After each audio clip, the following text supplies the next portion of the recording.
안녕하십니까. 오늘 2023년 1월 2일 올해 두 번째 거래일 찐시황 함께 하겠습니다. 저는 AR인베스트먼트 하창봉입니다. 그리고 오늘 함께 하실 분은 우리 이성우 이사님입니다. 안녕하십니까. 안녕하십니까. 첫 주니까 네. 계속 이야기합니다. 네. 네, 새해 복 많이 받으시고 바랍니다. 새해 복 많이 받으십시오. 그리고 우리 815 애청자분들도 올해 새해 복 많이 받으시고, 제가 요즘에 이제 나이 먹었다는 거 어디서 느끼는지 아십니까? 잘 모르겠습니다. 갑자기 날이 추운 것도 먹었고, 네. 복 많이 받고 받으라는 그 득담 다음에 네. 제가 늘 하는 이야기가 건강하십시오라는 말을 많이 붙이더라고요. 아, 네네. 네. 사실 오래 산다는 것도 중요한데, 네. 그렇죠? 네. 건강하게 오래 사는 게 중요한 거죠. 맞습니다. 공감입니다. 네, 이 주식 시장이 사실 우리가 오늘 찐시황 합니다만은 네. 돈 벌려고 하는 건데, 네. 너무 이제 돈 잃고 마음까지 잃다 보면 네. 작년에 좀 힘들었어요. 네. 그래서 올해 같은 만큼은 한번 작년 같지는 않지 않을까 했는데 첫 출발은 조금 나빴어요. 네네. 근데 오늘은 제가 아침에 사실은 화요일 아침마다 이제 7시에 함께 하는데 네. 오늘 컨설이 크게 치워갔었어요. 네네. 그래서 우리 815 임 대표님이 항상 물어봅니다. 네. 오늘 양봉 이렇게 하는데 네네. 오늘 아침부터 제가 양봉을 4번을 외쳤거든요. 네. 양봉은 아니었지만 전략 후강이었어요. 올장 어떻게 보셨어요? 그 기운이 영향을 미친 것 같습니다. 그것까지는 아니에요. 그 기운이. 네. 확실히 시장이 오늘은 오전에 고통을 줬습니다. 반대면에 나온 거죠. 네, 아침에 시초에 그런 영향도 있었고, 네. 시초에 지수가 빠지면서 일단은 금융투자 쪽 매도, 네, 계속 배당 차익으로 작년에 배당락 이전에 들어왔던 수급이 매년 그래 왔듯이 이게 빠져나가는 구간이고, 근데 거기에 더해져서 외국인 수급이 안 받쳐줬었어요. 안 받쳐주다가 오늘 같은 경우 처음에 매도를 하다가 일부 외국인이 들어오기 시작을 했었거든요. 매도를 줄이고. 그렇다 보니 개인 투자자분들이 이 창구로 같이 붙어주면서 오늘은 마이너스 40포인트가 갔던 거래소 지수가 보합해서 플러스까지 갔단 말이죠. 네. 그리고 이 중에서 시총상위 반도체 쪽 같은 경우도 신저가를 그렸다가 다시 거의 보합권까지 올라오는 모습이었어요. 그렇다 보니까 금융투자의 수급 매도가 아직 끝나지는 않았지만 좀 어느 정도 한 차례 단기 바닥을 잡는 시도를 수급으로는 했다라고 보입니다. 네. 금융투자라 하면 우리가 이제 기관 중에도 이제 청권사. 네.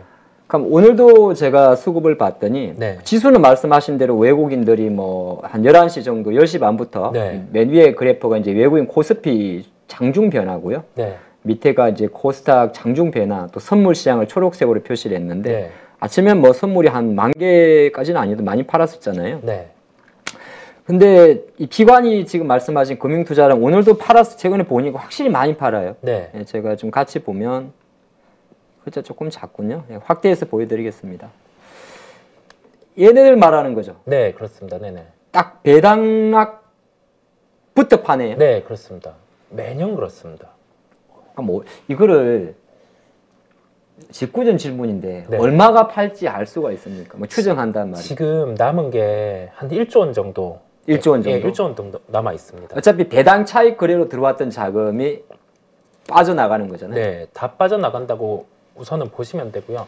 22일 기준부터 금투가 매수가 잡힌 그 수치 같은 경우를 대입을 해보면 대략적인 수치가 나오고요. 이 숫자 말씀하시는 거예요? 네, 22일부터. 네, 22일부터? 네, 대략적인 수치가 나오고 이게 100% 맞지는 않는데 연말 같은 경우는 프랍 트레이딩 같은 경우도 금융투자에 잡혀요. 그런데 어차피 북을 다 연말에는 닫았다 보니까 대부분이 차익 거래고요. 그러면 9,400, 4,700, 2,700, 1조, 네. 1,500 하면 대략 2조 7천억 정도 되네요. 네네.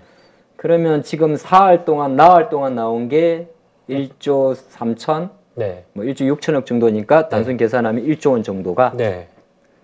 그러면 거꾸로 놓고 보면 요 4종목 정도 지금 4일 동안 판 거를 만약에 금융투자 관점에서 네.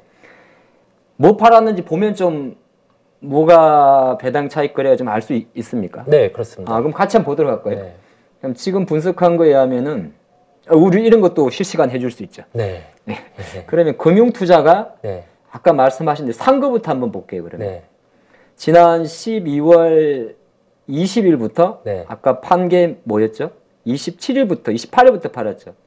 예, 28일. 그러면은 네, 2012년 예, 아이 조금 더 넘겨야 되는데 조금만 이게 지금 생방송입니다. 네. 하지만 저희가 이제 예, 생방송이지만은 아이고 오래 걸리겠다. 내가 지금 보니까 잘못 찍었네. 아, 2022년 아까 28일부터니까 네.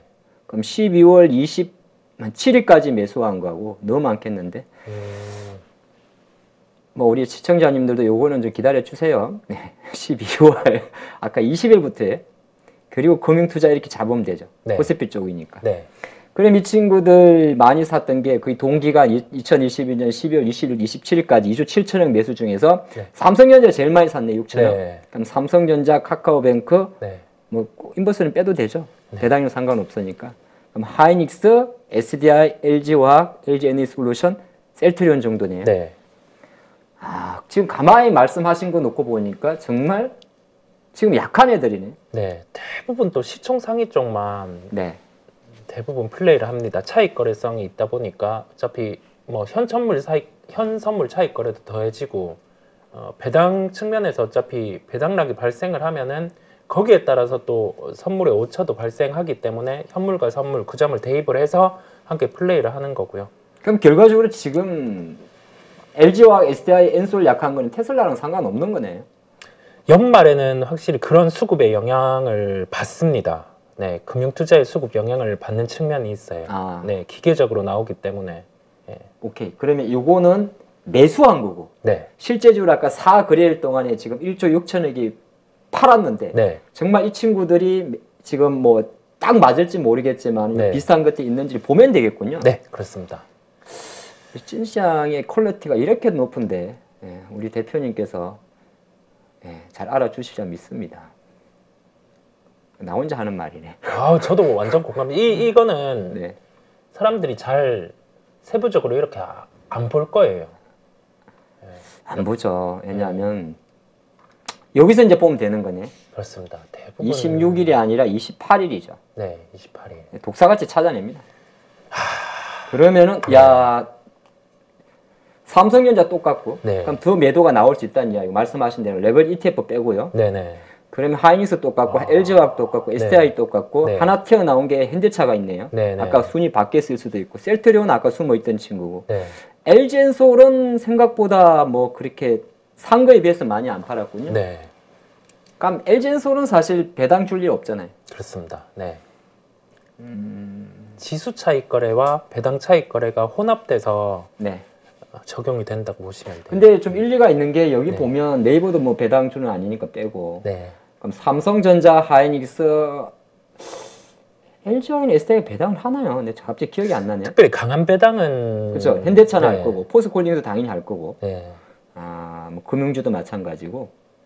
그러면 말씀하신 거를 좀 총합을 해보면 오늘 아까 금융투자 이야기 하셨잖아요. 네. 이 친구들은 조금 더 아까 1조 정도로 물론 1조라는 금액이 우리가 뭐 알 수는 없지만은 네. 추정하면 상대적으로 지금 시장은 이렇게 조금 오늘 양봉으로 뭐 어쨌든 아직 뭐 많이 오른 건 아닌데 네. 코스피 쪽을 이렇게 잡아줘도 네. 오히려 이제 뭐 삼성전자나 예를 들어서 그러면 뭐 하이닉스나 네. 아까 보니까 하이닉스는 좀 현대차구나. 네. 조금 더 더딜 수도 있다고. 이 키는 그럼 기관이 잡고 있는 거네. 네, 키는 기관이 잡고 있기도 하고 하이닉스는 또 하나의 변수가 네. 오늘 구체화가 됐습니다. 어떤 거? 또 하나의 변수가 구체화됐는데 D램 가격이 자, SK 하이닉스, 삼성전자 기준의 1분기 예상 하락이 10% 하락이었어요. 10% 하락. 네, 1분기 증권사들의 리포트 상에서 1분기 이익에 대한 부분이 D램 가격의 컨센이 10% 하락이거든요. 그런데 오늘 네. 이야기가 나온 게 지금 가격 협상 중인데 25% 하락까지 가능성이 있다고 나왔어요. 25% 하락까지. 디램 현물가 말씀하시죠? 네, 1분기 협상 가격. 그러니까 가격에 대한 협상 부분. 네, 맞습니다. 그런데 이게 10% 하락에서 만약에 25% 하락으로 협상이 결론이 나면 어떤 현상이 발생할 수 있냐면 하이닉스 올해 5조 적자 예상인데 예상 적자가 10조까지도 나올 수 있습니다. 네. 아, 이거는 이제 세트 업체하고 네. 하이닉스한 삼성전자 세트 업체하고 네네. 바이오들하고의 가격 협상을 이야기하는 네네. 거군요. 네. 그러면 이게 어떤 현상이 발생하냐면 재고를 쥐고 있잖아요. 근데 이 정도 가격에서는 이 재고 같은 경우를 폐기해야 될 수도 있어요. 되려 그게 나을 수도 있습니다. 남는 게 없으니까. 네. 폐기를 해야 될 수도 있고 라인을 세워야 될 수도 있어요. 그 선택이 오히려 맞을 수도 있습니다. 라인이라면 새로운 라인을 말씀하시는 거예요? 네, 지금 돌아가는 디램의 라인요. 네. 그거를 극단적으로 세워야 될 수도 있어. 돌리면 적자니까. 세웠다 다시 돌려도 자금이 많이 든다고 제가 네. 들었거든요. 근데 그 세울 때가 주가의 저점일 거예요. 아, 라인을 오히려 멈춰버릴 때가? 네. 왜냐면 그러면서 이제 재고 같은 경우가 재고 주기가 줄어들다 보니까 네. 그 타이밍을 보는 게 중요할 것 같습니다. 네. 아, 오히려 이제 시점 관점에서는? 네. 근데 오늘 시장에서 보니까 네. 이건 제가 잠깐 엉뚱한 생각인데 네. 오늘 뭐 정부에서 네네. 국내 반도체 기업 세제 혜택에 대해서 네. 세제 혜택을 뭐 좀 확대해 준다. 네. 뭐 그런 내용하고 이거하고는 상관이 없는 겁니까? 오늘 아. 소부장도 약간 움직인 것 같더라고요. 맞습니다. 그 부분이 세액공제 부분이 먼저 나왔고 네. 이 멘트 같은 경우는 이제 오후 늦게 아, 나왔어요. 지금 말씀하시는 거 쉽게 말해서 예. 되게 안 좋은 거네. 네. 그 표면적으로는. 안 좋을 수 있는 시각을 열어놔야 돼요. 주가가 이런 식으로 반등이 나왔습니다. 얼마 안 나왔어요. 보면 왠지 바닥 같아 보이기도 네. 한데 우리는 보면서 여러 번 강조드린 게 데이터 중심으로 우선은 봐야 된다. 반도체는. 네. 사람들은 얘기하겠죠. 당연히 6개월의 그 기간을 두고 반도체는 재고가 줄어들면 그 바닥에서 턴을 한다. 알고 있습니다. 알고 있는 건데 그 재고가 어떤 식으로 줄어들고 그 타이밍이 어느 정도 걸리는지 그 부분까지 지금은 세밀하게 체크를 해야 됩니다. 예. 어쨌든 뭐 셋업체하고 1분기에 가격 반도체 재고에 대해서 가격을 현재 10% 정도 마이너스를 좀 이야기했다가 네. 어느 정도 워낙 지금 수요 전방이 안 좋다 보니까 네. 여차하면은 25%까지도 썰이 나왔다. 그 썰이 어쨌든 이야기가 좀 돈 거죠. 네, 그 부분에 네. 대해서는 좀 구체화되어 있는데 이게 확정이 되면 한 번 더 다루도록 하면 될 것 네, 같습니다. 어쨌든 그런 게 네. 있으니까 그런 거 참조하시고 네. 설상가상 반도체는 조금 더 걸리겠네요. 시간이 더 걸릴 수는 있는데 네. 그게 바닥은 언젠지는 모르겠으나 올해 중에는 나올 가능성이 매우 높다고 보입니다. 아, 근데 한 가지 인사이트는 얻었어요. 네. 차라리 공장이 멈추면 그때가 좋죠. 네네. 오케이. 요거 하나 딱 챙겨가면 돼요. 공장이 멈춘다는 기사가 뉴스가 보도가 나오면 네. 딱 그거는 이제 사실 최악의 상황이거든요. 네네. 라인을 멈춘다는 것 자체는 네. 정설보다 더 심한 거니까 네. 그때 시점이 거의 어느 정도 변곡이 될 수 있지 않을까 하는 우리 이성훈 이사님의 생각. 제가 떠넘기는 거 아니에요? 아유. 하나 네. 저도 이제 또 하나 배워가는 아유. 거예요. 감사합니다. 자, 그래서 오늘은 이제 그 이야기는 잠깐 시장을 해봤는데 제가 오늘은 좀 어떤 이야기를 드리냐 하면 오늘 제 장중에 일종의 전야 후강이었거든요. 네. 그래서 우리가 지금 지난해 연말부터 계속 저도 마찬가지로 많은 매체에서 어쨌든 보면 하이닉스도 그렇고 중국 이야기하는데 네. 정말 그런지 오늘은 조금 더 딥하게 네. 해보도록 하겠습니다. 빠방 넘어가야 되는데 네. 자, 이거는 뭐냐 하면 위안화의 흐름입니다. 네. 오늘 장중에 이제 8.93 위안화도 이제 보시게 되면 워낙 좀 확실히 미국 킹달러 꺾이면서 7.4 위안까지 이제 포친이 이탈했거든요. 네. 그래서 위안화가 지금 의도적으로 약간 강세로 이끈다는 좀 생각도 들고 네. 혹시 위안화의 어떤 향방에 대해서는 어떤 생각을 갖고 계신지 궁금합니다.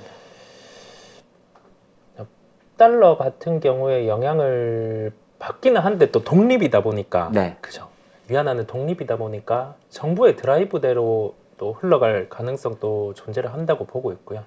요거는 이제 이 화면은 네. 역쇼, 그러니까 역의 환율이고 아, 네네네. 뭐 비슷합니다. 뭐 고시 환율이라 네. 어쨌든 간 7위안이 있다는 건 그리고 여기에서 강세 같은 경우 기조가 뭐 정부의 입장이든 아니면 좀 지금 외부적인 환경이든 이어갈 가능성이 높지 않을까 생각을 해봅니다. 그럼 투자가 관점에서는 저는 사실 위안화 강세로 계속 이어진 게 중국 증시의 이덕이라는 캐스천 마크와 느낌표 마크에 대해서는 제가 느낌표에 손을 좀 들어주거든요. 네네. 이사님은 그러면 혹시 여기서 과연 뭐 어때 우리 뭐 단편적으로 볼 건 아닌데 네.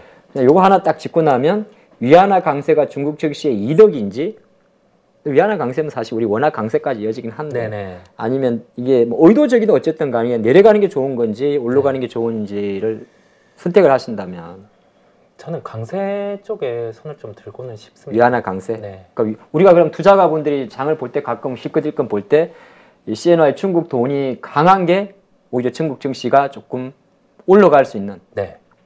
실제적으로 오늘도 그렇게 반응을 했어요. 예, 이게 일종 흐름이고 네. 제가 오늘 그래서 우리 장 아까 잠깐 이렇게 반등할 때가 이때 드라마틱한 타이밍이 좀 많았는데 네. 10시 반에 뭐 여러 가지 일정이 있었어요. 뭐 네. 중국 이야기인데 이때 가장 드라마했던 게 아까 위안화 흐름이었거든요. 네. 그래서 지금 방송을 함께하는 요 시간 실시간은 지금 약간 회복을 했어요. 네. 1달러당 지금 6.914 위안으로 이거 거의 실시간입니다. 네. 실시간인데 장 초반 같은 경우는 거의 뭐 급격하게 예, 떨어졌다 지금 약간 자율 반등을 해주고 있는데 네. 근데 위안화가 딱 강세로 가면서 중국 본토 증시가 거의 전약 후강으로 마감을 했거든요. 네. 어디 갔냐? 예. 이렇게 마감을 했는데 어쨌든 요 내용만 놓고 보면 위안화가 강세로 가는 것 자체가 중국 입장에서는 좀 좋다. 네. 예. 그런데 한 가지 또 짚고 넘어갈 게 있어요. 요거와 그냥 한번 그냥 가면 안 될 것 같은데 이거는 12월 30일자 블룸버그 뉴스에 나온 위안화 강세에 대해서 어떤 코멘트를 좀 남겼는데 우리가 그런 이야기 많이 하잖아요. 네. 야, 지난번에 지금 미국하고 사우디는 틀어졌다 그러고 사이 안 좋다 그러고 네. 여러분 다 아는 내용이니까 자 그런 상태에서 계속적으로 위안화의 국제적 위상을 강화하기 위해서 네. 만약에 뭐 중동산 중국이 중동산 원유를 수입할 때 네. 결제를 달러로 안 하고 네. 뭐 위안화를 한다든지 그래서 이제 쉽게 말해서 그러면 그 자국 통화가 강해야 되는 거잖아요. 네. 뭐 의도적으로 제가 생각해서 의도적으로 중국 정부에서 위안화 강세를 밀고 가서 네. 오히려 기축 통화의 역할을 강화하려고 하는 건지 네. 그러니까 위안화 강세에 대한 미국의 불편한 심리는 어떻게 정시에 반영을 할지 아니면 너무 깊게 들어갔는데 이사님은 이 위안화의 의도적이든 반의도적이지 않든 약간 위안화 강세나 위안화 결제 위상을 높이려는 중국의 이 그림에 대해서 네. 미국 정시라든지 뭐 정치 기준으로 보신다면 뭐 어떻게 보시는 게 좋을지. 이게 좀 중국의 입장에서 이 강세에 대한 용인 더욱더 강세라고 표현을 해보겠습니다. 그 포지션이 공고해진다고 하면은 다시금 미중 충돌이 또 있을 가능성이 충분해 보입니다. 아 그래요? 네. 이 2018년도 이건 5년짜리 데이터인데 2018년도 미중 무역 분쟁 트럼프와의 시진핑의 무역 분쟁에서는 네. 중국이 의도적으로 위안화를 약세를 초래해서 미국이 대중에 엄청난 적자를 보고 있으니 네. 중국산 제품에 관세를 부과하자 그 내용이었거든요. 네. 지금 의도적으로 위안화가 약세가 아니라 네. 강세로 가면 네.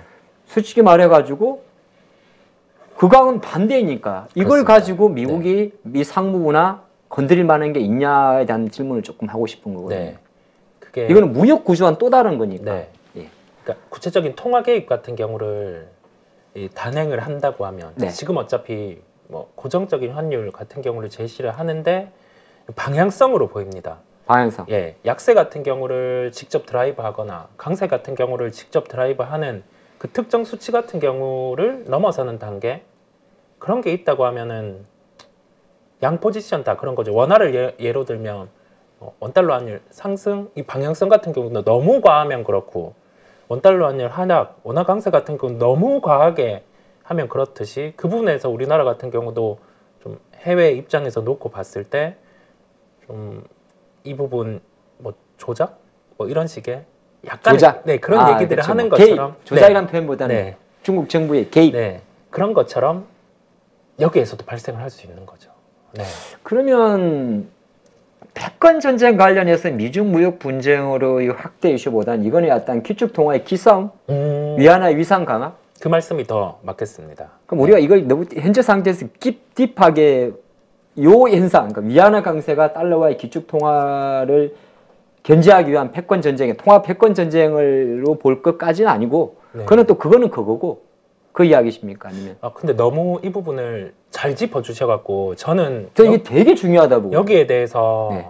하나 더 확장해서 생각을 해봤어요. 네. 분명히 이 부분 에너지 쪽의 이슈가 될 것 같아요. 에너지. 예, 통화에 대한 패권 부분과 연결을 해서 에너지 부분까지 좀 확대가 될 수 있는 전통적인 우리가 원유, 그다음에 새롭게 네. 그런 원전 이러한 부분들. 좋은 쪽으로. 어쨌든 에너지까지 넘어갔는데 네. 조금 더 예. 이게 미국이 좋냐 중국이 좋냐 누구의 손을 들어줄 거냐에 따라서 좀 갈릴 수는 있어요. 네, 미국은 이제 원전 쪽에 드라이브를 거는 거고 네. 물론 중국에도 원전이 있기는 중국 한데 작년도인가 네. 이 중국 기준으로 동쪽, 네. 우리 기준으로 서쪽에 네. 바닷가에 원전 많이 짓는다고 말했던 2030년까지 150개 짓는다고 했던 것 같은데. 네네. 근데 그 에너지 효율단에서 그 부분을 놓고 보면 중국은 눈으로 보이는 원전 비중은 기수는 많죠. 네. 근데 전체 에너지 비중에서는 그렇게 크지는 않아요. 네. 그렇다 보니까 그런 패권까지 한번 확장을 해봤습니다. 저걸 보면서. 아, 에너지까지도 몰라. 네. 지금 뭔가 완전히 잡히지는 않지만은 네. 그냥 의도적으로 저도 그렇고 사실 중국이 의도적으로 직간접적으로 위안화를 강세로 좀 용인한다는 느낌이 드네요. 네. 이게 통화라는 게 상대 통화잖아요. 네. 왜냐하면 중국이 이게 또 보면 지금 USD CNY거든요. 네.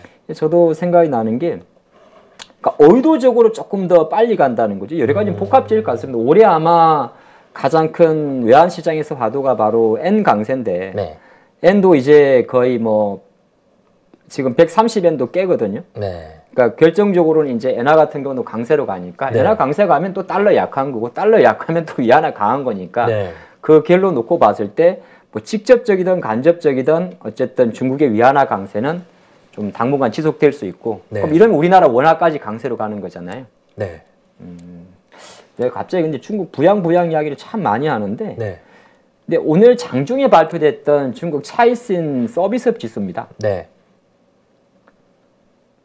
근데 참 우리도 속고만 살면 안 될 것 같은데 네. 이게 기준선이 50이거든요. 네. 그리고 차이신 서비스업 지수는 중국 관방국에서 발표하는 서비스업 지수보다는 더 중소기업의 비중이 높으니까 네. 오히려 이제 더 밑으로 내려간 네. 민생 경제라 볼 수가 있는데 이게 기준선이 50인데 지금 3달 연속 50이 안 돼요. 네. 50도 안 되는데 거의 47까지 떨어졌습니다. 네. 단순하게 우리가 막연하게 중국 지표 나쁘면 경기 부양, 미국 지표 나쁘면 경기 침체 이렇게 해석하는데 네. 이게 맞는 건지.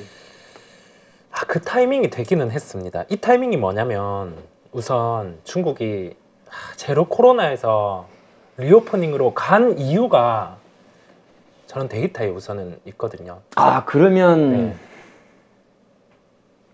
닭과 달걀의 싸움이네. 그렇습니다. 뭐 이게 앞으로- 봉쇄를 해서 네. 지표가 나빠진 건지 음, 지표가 아니구나 잠깐만. 아 봉쇄를 해서 지표가 나빠진 거네. 네. 봉쇄가 해서 지표가 나빠진 건지 지표가 나빠서 이거를 푼 건지. 아니 그러니까 예. 막아놨더니 소비가 안 돌아가지고 네네네네. 지표가 나빠졌으니 네네네. 경기 부양하기 위해서 위드 코로나 가는 그것도 시그널이다. 네. 가야 됩니다. 갈 수밖에 없고요. 시장에서 얘기하잖아요. 위드 코로나 지금 가다가 확진자 늘면 제로 코로나 쪽으로 다시 가는 거 아니냐. 아, 불가능합니다. 저게 저렇습니다, 지금. 아 그러면 이거를 이렇게 봐야 되는 거. 우리 단순하게 지표 나빠지면 중국이 뭐 역 RP를 통해서 자금을 공급할 거야. 뭐 네네. 지준율이라든지 LPR라든지 MLF를 통해 가지고 네. 금융 정책을 펼쳐야 이게 중요한 게 아니고 네네. 이것 자체가 이미 지금 위드 코로나 가는 것 자체가 이미 부양책이라는 거네 말씀하신 건. 그 기준에 녹여져 있고요. 그 다음에 그 구체적으로 금액을 통해서 부양을 한다고 저는 봅니다. 금액을 통해서 부양을 한다는 건 이제 실제적으로 뭐 금리 인하를 말씀하시는 거.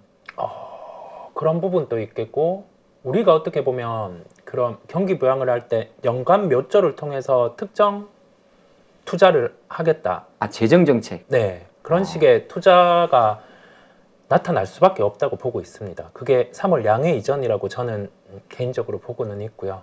그러면 우리가 그동안 알고 있던 중국의 부양 정책이 우리나라와는 달리 중국은 이제 금융정화 통화 정책을 통해서 네, 뭐 금리를 내린다든지 네, 네. 아니면은 지급 준비율을 인하한다든지 네. 아니면 역 RP를 통해서 시장에 조언을 풀었는데 네, 근데 중국이 우리나라처럼 재정 정책을 펼쳐가지고 중국 정부에서 아예 뭐 우리가 옛날처럼 네, 네, 네, 우리나라 사람들도 조금씩 받은 게 있잖아요. 네, 네, 네. 그런 걸 할 수는 없는 거 아닙니까? 지금 지방 정부도 어렵다던데 네. 부동산이 이렇게 띡 엎어져가지고 그래서 다 연결이 되는 게 위안화 흐름도 그렇고. 그럼 위안화를 그래서 의도적으로 위안화를 강세로 끌고 가면서 네. 왜냐면 자국 소비 필요하고 네. 그렇다 보니까 그 부분도 더해지고 그다음에 그 금리라든지 그 톤의 조정 같은 경우는 어느 정도 그 경제 지표 그다음에 경기 상황 그 부분이 체력이 기본적으로 될 때 쓸 수 있는 부분.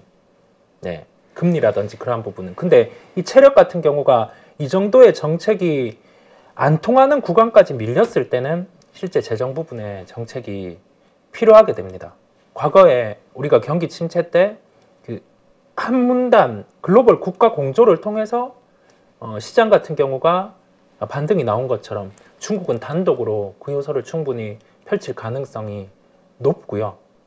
근데 그 키는 어차피 소비 진작이 포인트다 보니까 네. 우리가 중국이 경기 부양을 할 때는 기존과 다르게 이제 플랫폼의 비중을 높인다고 예전에 그 얘기를 했었어요. 그러면 중국은 소비 진작을 플랫폼과 연관된 기업들 중심으로 할 거고 그러면 그때는 중국 플랫폼 기업 주식을 보려고 생각을 하고 있고요. 그 다음에 우리나라 네이버, 카카오 그룹 그 정도까지도. 그때 얼핏 네. 카카오페이죠? 네. 네, 중국 진출한다고 네. 말했던 기업이. 네. 카카오 본체보다 저는 카카오뱅크페이 이쪽으로 해서 그때 플랫폼 쪽 중국의 부양이 나타난다고 하면은 그때 실제 사보려고 생각을 하고 있습니다. 그러면 1월 20일 예정되고 한 열흘 정도가 예상이 되는 설날 춘제 이후에 한 열흘 정도 그 데이터가 네. 결과적으로는 이 데이터를 설명해 주겠네요. 네, 뭐 그때 그냥 싹 풀어가지고 네. 다니고 버스 타고 트래픽 늘고 네. 그 데이터가 절대적으로 중요하겠군요. 네, 뭐 그런 면도 있을 것 갑자기 같습니다. 밖으로 나오지 말라는 그런 내용이 나오는 순간 끝나는 거네. 밖으로 나오지 말라는 내용이 봉쇄. 봉쇄. 네. 봉쇄. 확진자가 늘어도 봉쇄는 안 할 것 같습니다. 그렇죠. 그러니까 봉쇄를 한다는 이야기가 나오면 이거는 앞뒤가 안 맞는 거고. 네, 그러면 이제 판이 깨집니다. 완전 깨지는 네, 거예요. 저도 후퇴해야 됩니다. 그러면. 뭐 그냥 그때 무조건 철수고. 네, 그러면 그냥 그때는 리오프닝에 대해서 다시 전략을 짜야 되기 때문에 다시 봉쇄한다고 하면 무조건 일단 후퇴하고 보려고 합니다. 리오프닝 관련주들은.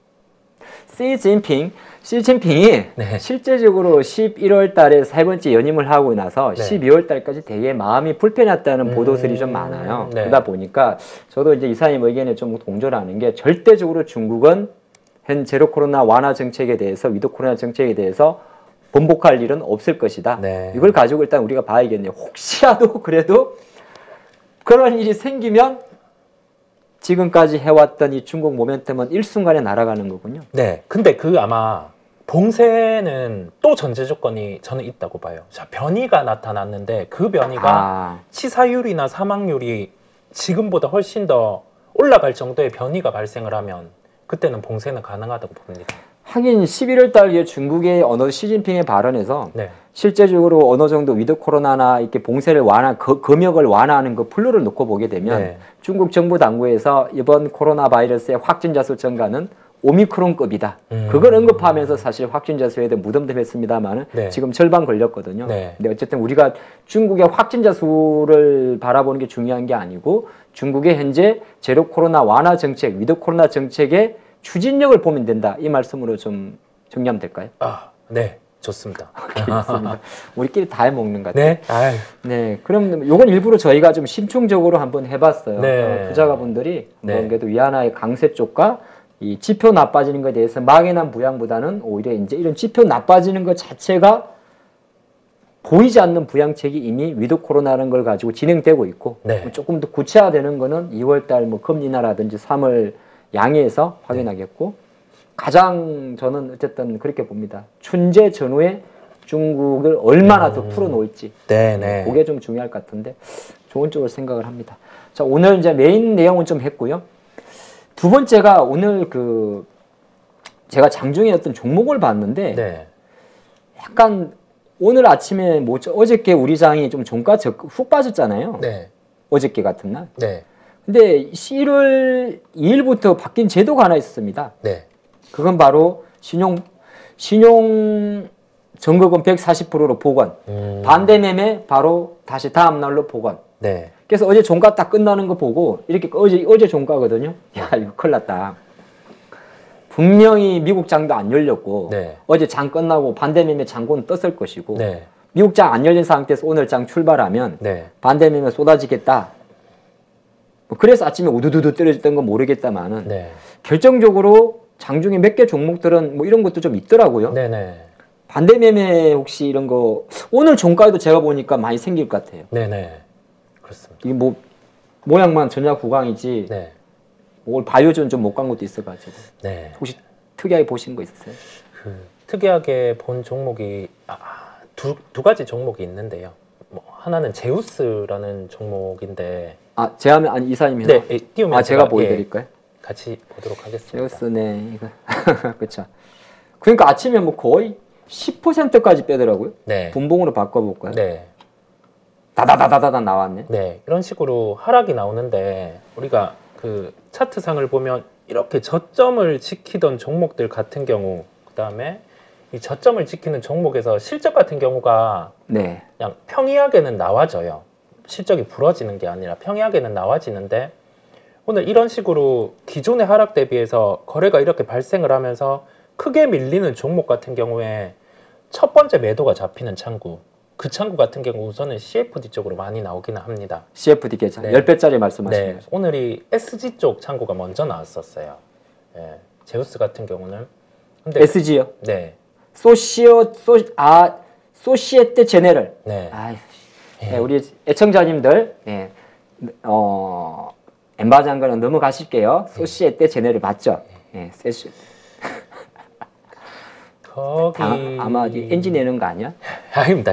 좋습니다. 소시에테 제네럴 맞을 겁니다. 아, 네. 여기 12만 5천 조 나왔는데 네. 얘들이 첫 번째였어요. 네, 이게 이 창구를 이용하는 CFD 쪽도 있어요. 그럼 여기 지금 보니까 BNP 파리바, 네, 홍콩, 상하이, HSBC 네. 얘네들도 또 19만 주, 13만 주, 12만 주니까 얘네들 다 CFD 계좌를 추정할 수 있는 겁니까? HSBC는 CFD 계좌를 이용하는 창구가 있고요. 네. BNP는 없는 걸로. BNP 알고 있어요. 파리바는 네. 저도 오랜만에 보네요. 네, 소시에테 제너럴 SG가 좀 일정이 많다. 네, 매도가 나오면서 우선 네. 출회가 된 거고 이게 특정 가격대가 밀리게 되면 자동적으로 매도가 나오는 창구들도 있어요. 외국계 같은 경우도 네. 이 정도 가격이 됐을 땐 그냥 자동 컷 이런 식이 있다 보니까 오늘 이렇게 더해졌는데 요런 쪽 첫 번째 매도가 나오는 창구 같은 경우가 매도가 이제 섰을 때 만약 네. 10만 주 나왔다 몇십만 주 나왔다 이 단계에서 안 나오는 타이밍이 있거든요. 그러면 그때가 우선은 그날에 1차적인 바닥이 잡히고 요런 식으로 반등이 나오게 돼요. 그럼 요거는 지금 일간 기준이거든요. 네, 맞습니다. 근데 오늘 투자가들 관점에서는 이게 제우스가 물론 장 때문에 올린 것도 있어요. 마이너스 한 10% 빠졌다가 네, 제가 분봉으로 보니까 대략 23,000원에서 네, 여기서 한번 떨어졌다가 23,000원 정도에서 올랐거든요. 네. 그럼 그거를 분봉을 봐야 되는 겁니까? 장중에? 분봉을 쪼개서 보는 게 더 낫기는 합니다. 그냥 거의 장중 매매용으로 보시면 될 것 같아요. 예. 장중 매매용으로 대입을 해서. 아, 그러면 이제 약간 이런 것도 이건 사실 매수 관점보다는 네, 내가 주식을 갖고 있다가 뭐 어쩔 수 없이 빠지는 종목이 있는데 특정 이렇게 외국계 증권사에서 딱 잡히게 되면 네, 지금 요걸 보니까 이게 HSBC는 1시 28분 네, 거의 10시 전후에 제일 많이 나왔네요. 네, 맞습니다. 네, 10시 47분이네. 네, 네, 네. 이건 잔체의 물량이고 네, 10시 47분. 얘네들 BNP는 좀 모르겠고요. 요것도 거의 11시 때네요. 네, 그 뒤에 이제 붙어서 나오기 시작했어요. SG 끝나고 뒤에 붙어서 BNP 나오기 시작했고 뒤에 이제 오후쯤 더해져서 이제 HSBC가 나온 거죠. 아, 그러면 쉽게 말해서 야, 너무 깨알 같은 팁인데. 네, 그러면 10시 47분 HSBC가 가장 많이 잡혔다고 보면 네, 요것도 동시간대를 보게 되면 어째 BNP랑 같이 나오긴 했는데 네, 얘들이 멈춘 시점 전후가 네. 아이러니하게도 장 초반 물론 시장도 있었어요. 네. 내란 올려 있는데 네. 그런 가격대에서 만약 이렇게 23,000 이렇게 잡아주면 일단은 뭐 이런 자리가 많이 보는 종목이라면 네, 그래도 이게 또 한 가지 제가 봤는데 네, 그것도 그런데 이 회사는 지금 보면 신용 비중이 꽤 높아요. 네, 맞습니다. 신용이 한 네. 4% 정도 되거든요. 네, 혹시 그러면은 이걸 가지고 우리가 먼저 확인해 볼 만한 게 혹시 있을까요? 아, 신용 비중을 통해서 절대 기준은 없겠지만 지금 제우스에 대한 신용 비중이 대략 4% 정도거든요. 네. 맞아요. 신용 비중이 높은 종목들 같은 경우는 이런 준비들을 해야 됩니다. 언제든지 이런 네. 일이 생길 수가 있다. 지금 지수단에서 여기에서 오늘 지수의 하락 수준 뭐 한 30% 이상 밀렸을 때 수준이 2180? 이 정도 네네. 때였다 보니까 다시 그 지수를 보면 또 나옵니다. 또 나올 수 있어요. 종목들 같은 경우가 반대 매매식으로. 그 점을 생각을 하고 이게 가지고 있는 종목이 이런 식으로 밀린다. 그러면 그때는 뭐 첫 번째 투매가 나올 때는 빠르게는 파는 거죠. 근데 놓치잖아요. 네.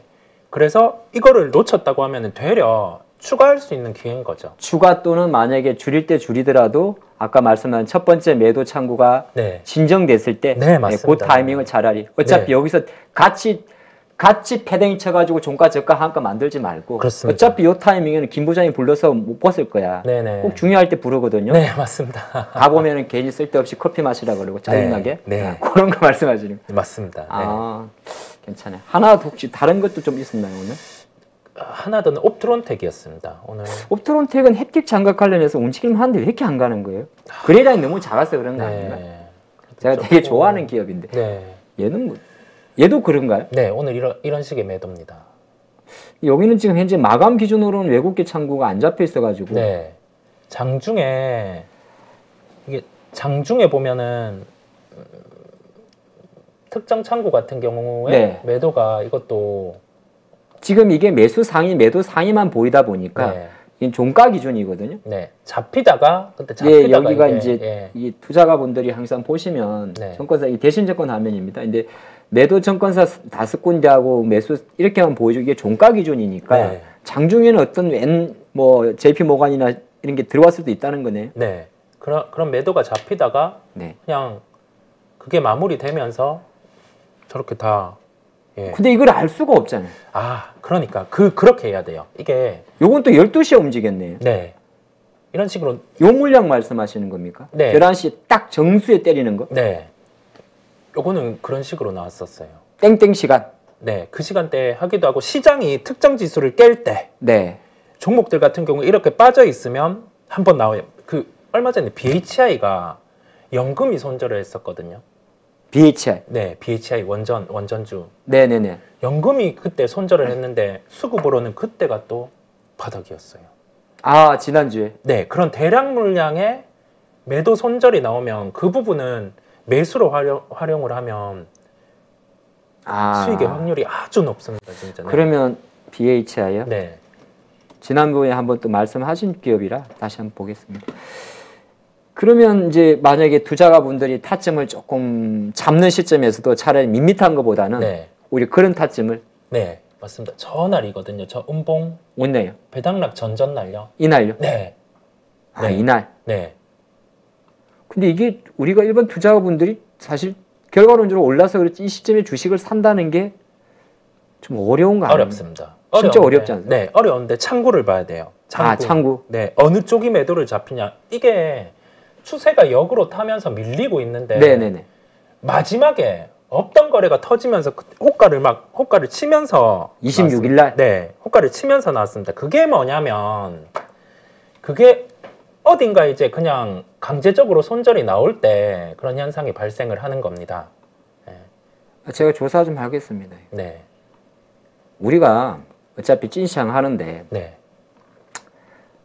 원포인트 레슨입니다. 네. 하나만 가져가면 돼. 중국이 아까 뭐라 했죠? 중국이 네, 하이닉스가 가동을 멈추면 저점. 네, 중국이 위드 코로나 하면 그쵸? 여기서 26일이라는 거네요. 네, 네, 맞습니다. 요 21만 주네. 네, 저 연금 매도. 저거 확인하고 다음 날에 붙어도 됩니다. 올랐네. 네, 다음 날에 붙어도 됩니다. 그럼 근데 이걸 사실 일반 투자자분들이 21만 주가 전체인지 아닌지 모르잖아요. 네, 그래서 종가에 뜨는 거 확인하고 다음 날에 종목을 추려 넣는 거죠. 그렇게 하셔도 돼요. 아니 제 말은 네, 이 21만 주가 네, 그 전에 거를 다 백테스트를 해봐야 되는 건데 21만 주 정도면 이거 5% 지분이 안 들어갈 것 같은데 안 들어간다. 안 들어가잖아요. 예, 안 들어갑니다. 그러니까 21만 주가 전부인지 네. 모르니까 아, 그거에 대해서는 그게 전부가 아니라도 상관은 크게 없습니다. 아, 네. 예를 들어서 네. 그 말씀하신 게 네. 왜냐면 오늘 재밌네. 네. 왜냐면 이게 네. 주가가 이렇게 빠지는 단계에서요. 네. 전저점 근처. 전저점 네. 근처에서 또는 이제 고점 대비해서 한 주가가 한 30-40% 정도 빠져 있을 때, 최근에 저점 대비해서 그럴 때 같은 경우에 기관의 자동 손절이 나와야 되는 경우도 있어요. 네, 기관의 연금에 아웃소싱 물량이든 그게 있는데 네. 이제 컷을 해야 되는 거죠. 그런 컷이 나왔을 때가 여지없이 좀 뭐 바닥을 잡는 그 현상이 있다 보니 이런 거를 한 개씩 찾아보자는 기준에서 요 BHI. BHI는 지금 보다 보니까 특이하네요. 네. 21만 주 딱 정수인데 이날 주가가 5,700원대, 종가니까 대략 5,800-900원 보고 네. 제가 그 말씀하시는 동안에 그냥 재밌어서 한번 봤어요. 다른 애들은 다 제끼고 네네. 보니까 여기 6,000주 있는 건 제끼고 그럼 여기 5만 1,000주가 한 번 있고 네. 8,490원. 네. 예, 8,490원. 아까 보니까 이런 것들 17만 네, 5천 주, 네. 5,860원. 그러니까 이런 거 물량 말씀. 이것도 합치면 5만 5천 주. 네. 그러니까 이게 다른 종목과는 달리 BHI 같은 경우는 사실 저는 지금 보니까 사모펀드의 어떤 수급이 좀 영향이 많은데 네. 이거 빼고 이런 물량 딱 나올 때 네. 아, 보통 이거 종가에 나오나요? 장중에 장중에 그냥 네. 한 방에? 장중에 이게 그냥 큰 거래가 없다가 호가를 유지하고 있다가 가격을 유지하고 있다가 한 방에 나와요. 막 이게 호가를 깨면서 네. 어차피 자동 주문 CD로 자동 주문 나가게 하는 경우가 대부분이다 보니까 네. 그냥 조용하던 호가가 확 무너지는 경우가 있습니다.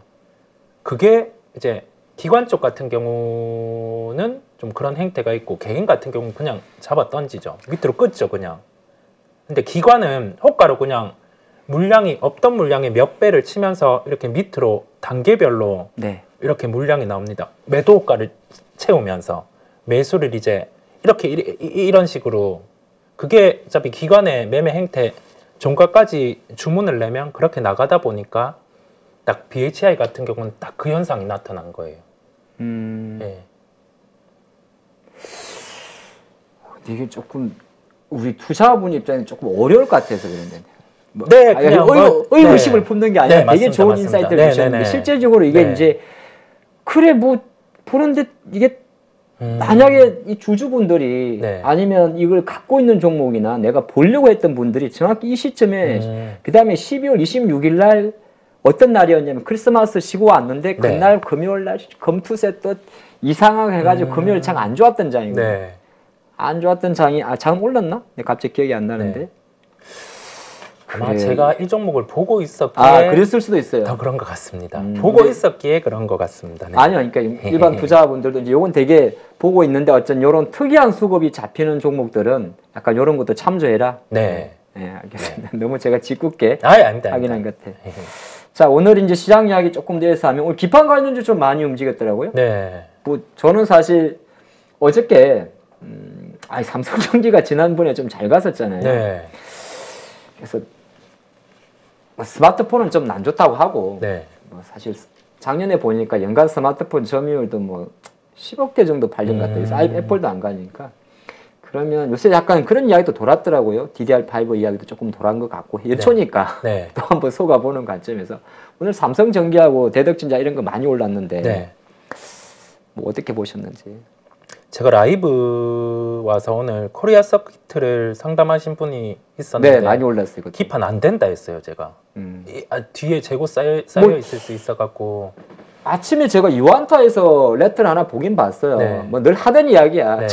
MLCC 이제 재고 조정 끝난다. 네. 중국 위드 코로나 되면 네. 수요 살아난다. 근데 우리가 그거 하나 보고 오늘 요 올랐던 뭐 삼성전기는 좀 대형주니까 좀 그래도 삼성전기 되게 힘 좋아요. 네.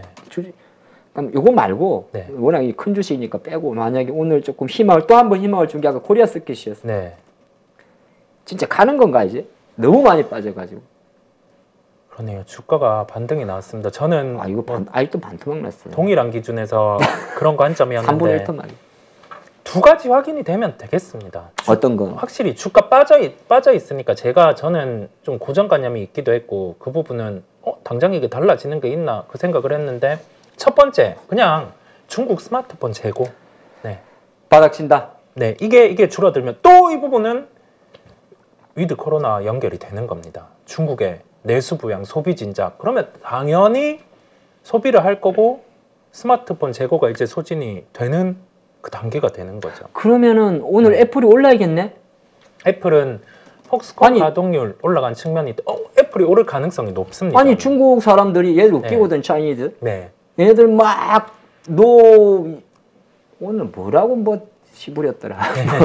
뭐 우리나라 입국 제한했다고 뭐 한국 사람 안 준다고. 네네네. 어쨌든 얘네들도 마찬가지. 아이폰 많이 사거든요. 네. 지금 만약에 그 결이라면 정말 다이나믹하게 애플의 주가가 어느 정도 반등을 해주면 네, 오케이 좀 하겠는데. 그 말씀이 거기에서 답이 나오네요. 갑자기 삼성전기 하나 이거 보고는 내도 도저히 네. 아니 왜냐하면 오늘 심택 많이 올랐다고 해도 불안해서 못 사겠어요. 네네네. 이거 완전 3분의 1 토막이 뭐야. 네. 5만 원짜리 주가 아직도 지금 이러고 있어요. 단순히 우리가 일개는 아닌데 증권사 리포트 하나 보고 할 수는 없는 건데. 네. 뭐 폭스콘 또 폭스콘 대만. 네. 그쪽 같은 경우도 가동률이 90% 회복이 됐다고 하고. 아. 네. 그러면 여기에서 알 수 있는 점 답을 말씀해 주신 겁니다. 답을 말씀해 주신 게 오늘 애플 주가에 답이 있다는 거. 그러니까 저도 궁금해. 네. 오늘 계속 중국 이야기했는데 애플의 주가는 애플은 전 세계 시가총액 1위예요. 네. 그죠? 네. 답을 딱 내려주셔갖고. 물론 이제 미국 증시도 지금 뭐 달러도 근데 지금 가만히 생각해요. 애플은 약 달러면 좋은 거지. 네. 맞잖아요. 네. 얘네들은 킹 달러 때 실제가 안 좋았대. 근데 반대로 봐야 되거든. 네. 그럼 물론 이제 증시마다 조금 다르긴 하겠지만 애플의 주가가 어느 정도 반등하는지도 어떻게 보면 직간접적으로 네. 기판 관련주 쪽으로도 그게 바로미터겠습니다. 그래 요거는 뭐 사실 이게 저희가 요 밑에 제가 말을 한 거는 안 보이는구나. 깊게 볼 건 아니 라이트하게 툭툭툭 칠 거예요. 컨텐츠 관련주 말이 많아요. 네. 얼마 사실 글로리도 안 봤는데 지금 대장으로 친 게 미스터블루죠. 네. 예, 그리고 오늘 보니까 최근에 좀 거래량 작은 거 핑거 네. 스토리 그런 네. 사이즈인데 이거 조금 막상 들어가려니까 좀 뭐라고 할까 단기적으로 주가가 이제 뭐 K 컨텐츠 웹툰 다 좋은 건 알겠는데 네. 이러다가 꼬꾸라지는 건 아닌지 거기에 대한 전략. 오늘 사마 네트워크인가요? 이쪽도 네, 뭐 네. 또 내용 나와가지고 네. 뭐 했다고 해서 많이 오르긴 한데 컨텐츠는 올해 많이 달라질 수 있을 거란 생각은 했었어요. 가능성, 중국 시장 열리면 네. 뭐 작품당 단가도 한 3배 정도 더 올려서 해줄 수 있고 그 가능성을 보는 시각 안에서 저는 엔터만 좀 계속 보고 있었고 컨텐츠는 접근을 못했습니다. 주가 오르네? 그렇게 하면서 좀 보고 있던 경향이 있는데 실적은 달라질 수는 있을 것 같아요. 지난번에 스튜디오 드래곤인가요? 네. 중국의 안후이 TV?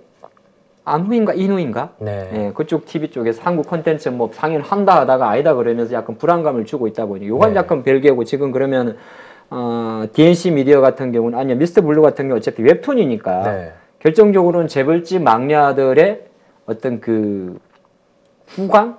네. 여운? 거기에 더해져서 이제 카카오 엔터 투자를 확장 지은 중동 쪽. 빈살만? 네. 그런 게 복합적이었다. 네. 그런데 그럼에도 불구하고 저는 투자에 연결을 못 시켰어요. 생각을 하고 있으면서. 제가 얘네들이 이렇게 강하면 네. 저는 사실 약간 역발상으로 덱스라든지 자이언트 스텝 이런 종목도 자리를 조금 잡지 않을까 생각을 하고 있거든요. 네. 뭐 시대국은 대부분 특수효과 들어가니까. 네. 근데 물론 이제 이쪽이 워낙 그 메타버스 관련해서 좀 움직이긴 했는데. 네.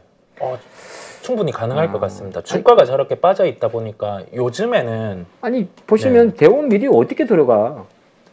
시세 이미 쫙 나버렸는데. 종목이 죽어 있었는데 이렇게 살아나는 걸 보이네요. 와. 아니 약간 이제 그런 게 있어요. 컨텐츠 관련주들이 수급이 되게 가볍거든요. 네. 가볍다 보니까 꼭 보면 올랐으니까 내일도 간다고 방송에서 막 뜨더라 K 컨텐츠. 근데 막상 사볼라 그러면 타점 잡기 정말 어렵거든요. 맞습니다. 공감입니다. 이 미스터블루는 무상증자까지 했어요. 네. 이게 다음 주 1월 10일이 네. 물량 상장일입니다. 그러면은 이거는 이제 따상은 못 갔어요. 1대2 정도였는데 네. 한 방에 거쳤는데 네. 뭐 설상가상 송중기가 살려준 거거든요. 네. 그렇잖아요. 맞습니다. 와. 이거 투자가분들은 아마 제가 주 후반부터 권리 공매도를 쓸 수가 있는데 네. 쓰는 게 나을까요? 그냥 어차피 K 콘텐츠 결정률 계속 가는 거니까 이건 그냥 우리끼리 라이트하게 보는 거예요. 저는 이사님 같으면 어떠실 것 같아요? 금요일부터 제가 가능하면 저는 내일 모레 한번 정리하고 나오는 게 나을지 어차피 공구몬이나 노터스나 G2파워나 실리콘토처럼 네. 1대5 때려가지고 따상 간 게 아니니까 굳이 권리 공매도까지야 뭐 1대2 정도밖에 안 되는데 저는 정리를 하고 봅니다. 권리 공매도라는 제도를 활용을 해서 네. 굳이 1월 물량 상장 이게 지금 주식이 몇 주죠? 1대2니까 지금 2,400만 주면 5천만 주 정도가 대략 상장되는 거네요. 네. 그냥 저는 원래 저의 대응은 그렇게 네. 하고 봅니다. 네. 네. 어찌 될지 한번 보겠습니다. 아까 저도 조금 어려워. 이게 한때 이제 지난해 뭐 약간 우리가 무상증자 신도림에 나왔던 1대5짜리들은 99.9% 권리 공매도 한 게 이득인 게 많았거든. 네. 근데 요거는 이제 1대2고 그리고 작년에 1대5에 무상증자 한 친구들은 사실은 정확히 말하면 네. 별로 그냥 주가만 띄웠던 건데 이거는 네. 이제 이게 투자가분들이 되게 힘들어요. 이게 근데 꽤는 지금 정말 웹툰이거든. 네. 일단 저는 반반할 것 같아요. 내가 갖고 있다면 100주 정도만 권리 공매도를 해서 정리를 하고 네. 왜냐하면 정리해도 내가 100주면은 이제 50주 정리하는 거죠. 네. 예. 그러니까 이 전체 사이즈를 생각하시면 돼요. 그리고 네. 어차피 수량 자체는 2배수가 들어오는데 뭐 전체 기준으로 봤을 때 네. 예, 저는 그냥 그리 할 것 같은데 다 정리하기에는 컨텐츠다 보니까 조금 아쉬운 게 있습니다. 네. 저의 의견이었고 참조는 여러분이 해주시고 나머지 CS 빨리 와야겠는데 CS 아직 시작도 안 했어요. 네. 오늘 보니까 막판에 약간 자율주행도 약간 자율주행은 좀 뜬구름 잡지만은 네. 지금 뭐 어제 워낙 이제 뭐 메타 관련주도 빠져버리고 오늘 그나마 나무가 정도만 조금 반등하다 말았고 그래도 뭐 그냥 늘리기는 뭔가 아쉬운 것 같아서 남아있는 수목금 동안 혹시 보신다면 그러니까 주가가 미리 반응을 했다 보니까 좀 아쉬웠어요. 먼저 반응하고 빠질 때 그냥 강하게 주가를 깨버렸다 보니까 저는 VRXR 쪽 소프트웨어를 실제 봤었어요. 오늘 혹시 네. 종목 중에 무지개를 보셨습니까? 아, 무지개. 네, 무지개는 아니 삼성이 그래도 또 네. 로봇 기업에 투자를 해가지고 네. 어차피 로봇도 이번에 CS에 참가하는 기업들이 많은 걸로 알고 네. 있는데 그걸 보면서 저는 생각을 했던 게 자, 삼성의 잼스입이 이제 곧 출시가 되겠구나. 그럼 인탑스인데? 네. 그래서 이 연결을 한 거죠. 왜냐하면 로봇에 대해서 기술력이 있는 기업에 우선은 3자 배정 증자 투자를 한 거예요. 네. 레인보우 로보틱스에게는 좋은 거죠. 그렇죠. 좋은데 자, 이 기업은 원래 저도 관심이 있었고 근데 한 단계 더 생각을 한 겁니다. 그러면 우리 연중 다섯 종목 할 때 레인보우 가져오셨구나. 네, 뭐 아, 네, 맞네요. 그게 어떻게 소 뒷걸음 하다가 되긴 아유, 했는데 맞네. 네. 어쩐지 오늘 레인보우가 상한가 서멸로 20 몇 프로 오르니까 유튜브가 들썩들썩 하더라고. 자자자. 예, 조금 그러면서 인탑스를 연결해서 생각했어요. 로봇 쪽으로. 네, 인탑스를 연결해서 왜냐하면 잼스입 출시가 곧 되고 이게 조립 부분이랑 AS 부분을 같이 담당을 해요. 그러면 왜 출시를 안 하는 거야? 안 팔릴 것 같아서 그런가? 이제 곧 할 것 같습니다. 이 3자 배정 투자를 보면서 삼성전자가 이제 액션을 한 겁니다. 네, 액션을 한 거거든요. 그러니까요. 네. 무슨 1월 3일부터 네, 이재용 회장이 연말에 베트남 갔다 왔나요? 어디 갔다 오셨죠? 네, 해외, 예, 지난번에 아랍에미레이트 갔다 와가지고 그냥 갔다 온 게 아니고 아마 삼성 엔지니어링 관련해서 삼성물산 관련 이슈도 있었고 어쨌든 그럼 로봇 쪽 말씀하시는 거네? 네, 그 연결을 해서 이제는 뭐 인탑스를 좀 봤습니다. 실제 보기도 했고 연결해서 생각을 해야 되겠다 싶기도 했고 그래서 그냥 이제 곧 출시에 어쨌든 삼성이 실제적으로 연초부터 580이라는 금액을 어떤 우리 국내 협동 로봇 이 레인보우 로보틱스의 3자 배정을 통해 가지고 돈을 지른 것부터 봐가지고 네. 어느 정도 이제 조금 더 올해는 작년보다 더 로봇 산업에 구체하겠고 네. 잼스 로봇 같은 경우도 곧 출시하겠다. 네. 지난번에 코세스라는 기업이 있었거든요. 아, 네네네. 요거는 또 눈 관련 그 로봇이었는데 네. 시각장애. 요런 쪽도 이제 뜨면 함께 뜰 수 있는 거지 않겠습니까? 또 거래는 조금 작습니다, 사실. 네. 변동성이 조금 작은데. 이런 게 한번 터지면 또 그냥 한 방에 VI. 아, 그렇습니다. 네. 시간이 벌써 이렇게 되네요. 자, 오늘 마지막은 요거는 이제 여러분 계속 참조하시면 좋을 것 같고, 오늘 저희는 어쨌든 중국 쪽에 좀 포커스를 많이 맞췄던 거고요. 네. 오늘 사연이 하나 들어왔는데 네. 요거 아마 콕 집어서 이사님을 지정을 하셨네요. 네. 사연을 보내신 분은 이렇게 아이디를 영어로 쓰시면 안 되시는데 MBTI 솔루션님의 사연입니다. 얼마 전 하이닉스 76,000원 분할 매수 의견이셨는데 네. 혹시 의견 조정을 하신 건지 네. 한 번 더 견해 부탁드립니다. 라는 메시지입니다. 네. 그 뒤에 방송을 통해서 삼성전자가 웨이퍼 10% 증산을 한다고 했을 때 그 부분을 반영을 해서 73,000원에 대해서 말씀을 드렸어요. 근데 그 가격은 100% 바닥이 아닙니다. 그냥 그 부분에 대한 수치를 대입하면 그 정도 가격대에서는 반등이 나타날 가능성이 높다는 점이고요. 그렇다고 해서 거기에서 한 방에 사는 건 아닙니다. 아까 우리가 초반에 말씀드린 것처럼 지금 단계로 거쳐야 될, 확인해야 될 지표들이 많이 남아 있어요. 디램 가격 같은 경우 협상가가 이제 완료가 되면 또 한 번 실적의 조정, 올해 연간 실적 조정이 들어갈 겁니다. 그걸 확인하고 또 접근을 한다는 점. 아침 다르고 저녁 다른 게 IT예요. 또 저녁에 안 좋다가 아침에 또 좋아질 수 있기 때문에 업데이트를 계속 드릴 테니까 그 부분 참고하시면 되겠습니다.